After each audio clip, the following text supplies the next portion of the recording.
Hey Tammy! So I just wanted to give you a little video spin around on this glass. So on the front here it has Ashley's Bachelorette, and then on the bottom 2016, and it has the silhouette of all the girls holding up their wine glasses.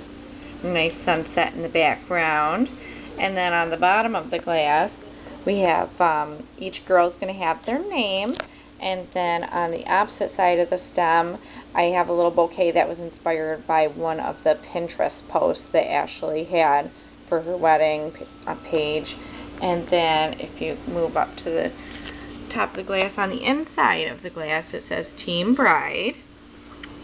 And I thought that was just adorable. And then going across the glass, kind of like one of those like sashes you see people wear at bachelorette parties, it'll have the titles of other girls. So Maid of Honor for you, and then we'll have, you know, bridesmaids, or I was thinking maybe we could do like honor attendant, or we could just do like Ashley's Bachelorette for the other girls that are not going to be part of the wedding that are going to the party. But so there's the glass. I'm way excited. I think it's going to be so cool. And I was thinking too, maybe I'll do like different sunsets for each one, you know.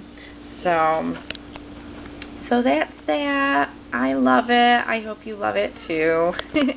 Alright, I'll see you soon. Bye.